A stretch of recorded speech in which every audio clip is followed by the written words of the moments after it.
Olá, meus irmãos, meus amigos. Falamos sobre a legislação, agora eu quero mostrar quem tem a responsabilidade de mostrar a verdade.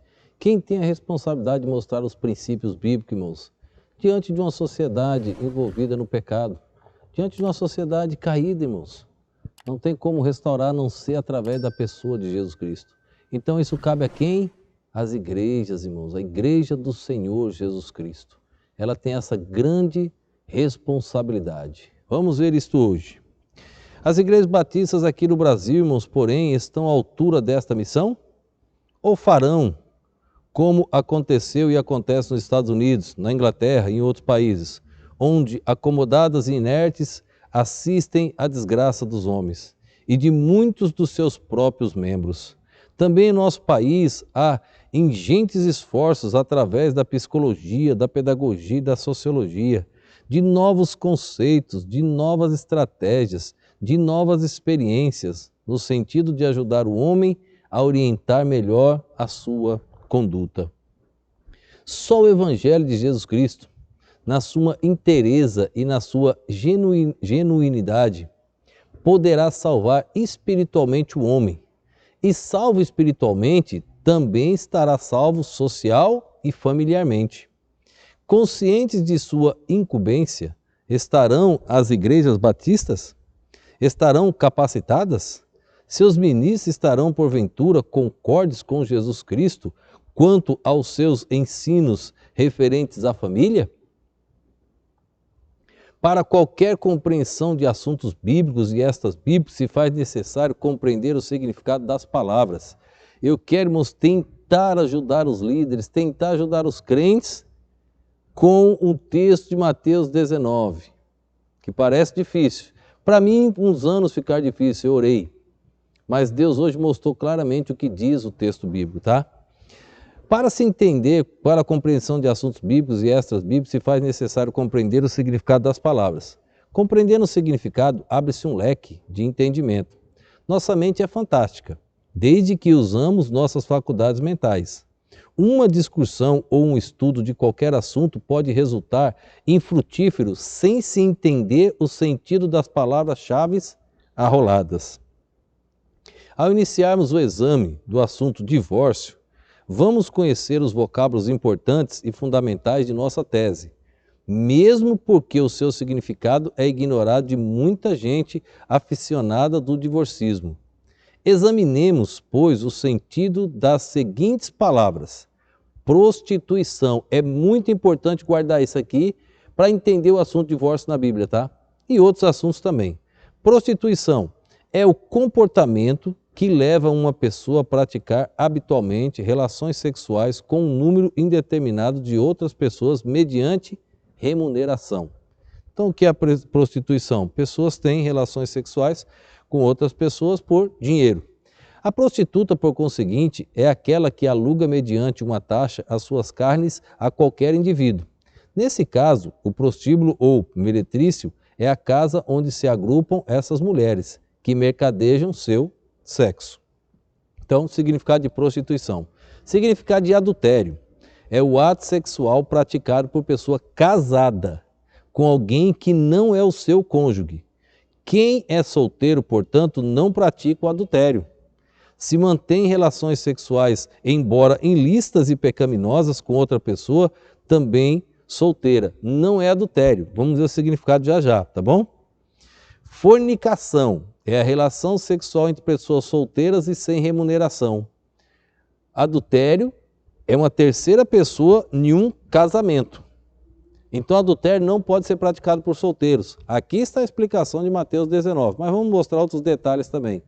O que é que está escrito no texto original em João 19, Mateus 19.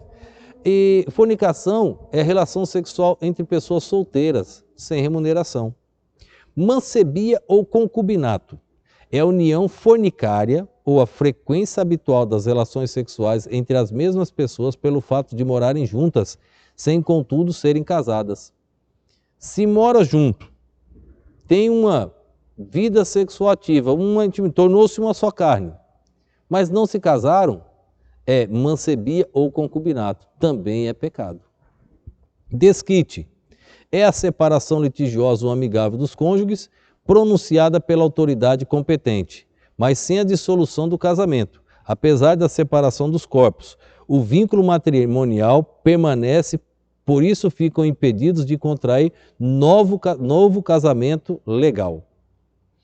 Divórcio é a dissolução legal do casamento em vida dos cônjuges. Ao prolatar a autoridade competente o divórcio, os dois passam ao estado de solteiros, podendo contrair legalmente um novo casamento. Recorde-se de passagem que nem tudo que é legal é lícito ou moral. Por exemplo, o jogo de azar pode ter a cobertura da lei, mas sempre é ilícito e imoral. Princípio. Em nosso estudo, não se trata de começo, mas de preceito, regra, norma, postulado inquestionável. Trata-se de uma proposição que de nenhuma outra é deduzida, mas que outras dela se deduzem. Alguns exemplos nos mostram serem indiscutíveis os princípios. O princípio da causalidade diz que não há efeito sem causa, ou todo fenômeno tem uma causa. O princípio de contradição se enuncia: o contrário do verdadeiro é falso. O princípio do terceiro excluído se evidencia quando duas proposições são contraditórias. Uma delas é verdadeira e outra falsa. O princípio de identidade estabelece que o que é, é, e o que não é, não é. O Evangelho tem também os seus princípios, de si mesmo, impostergáveis. São postulados ou preceitos estabelecidos pelo Senhor Deus, diante dos quais qualquer discussão ou qualquer interpretação é intempestiva. Ou aceitamos-los ou rejeitamos. O Evangelho, irmãos, ele é direto. Ou aceitamos ou rejeitamos. Você não pode mudar a Bíblia. Ninguém. Há emenda constitucional, mas não há emenda neste livro sagrado. Ninguém pode emendar esse livro. Não existe uma constituição em nenhum país do mundo que autorize mudança nesse livro. Se isso ocorrer, irmãos, é uma tragédia para a humanidade, para as pessoas. A Constituição já foi alterada de muitas formas no assunto divórcio e casamento, mas a Bíblia nunca foi alterada. Então, os termos, irmãos, que estão aqui, os registros que estão aqui, irmãos, são impostergáveis.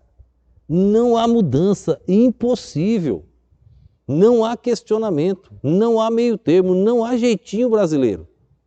É única, é a palavra de Deus. Casamento, de uma vez para sempre, impossível de se dissolver. Casamento não aceita divórcio. Casamento é uma instituição divina. Divórcio é um projeto do inferno, não de Deus. Me desculpe falar assim, mas não vem do Senhor, vem do maligno, vem do pai da mentira, vem daquele que veio para matar, roubar e destruir. Não construir como nosso Salvador Jesus Cristo. Não caia nessa. Fique com a verdade, que é a palavra de Deus. Quer casar-se? Vai casar e vai aturar o seu cônjuge para o resto dos dias aqui nesta vida. Você não tem nenhum casal na Bíblia que se separou. Você não tem. Não há divórcio. Deus abomina o divórcio. Que Deus nos ajude a nos mantermos firmes até o dia da convocação celestial. Vamos orar. Obrigado, Pai, por este dia e por este momento. Ajuda-nos a crescer na graça e no conhecimento. Continua falando com cada família, com cada casal. Enche-nos, ó Deus, do teu poder, da alegria de servir a Ti. Abençoa essas famílias, ó Deus, de uma forma muito especial. Fortalece os casamentos, que eles venham crescer na graça e no conhecimento. Eu te oro e te agradeço no nome e no poder do nosso Senhor e Salvador Jesus Cristo. Amém.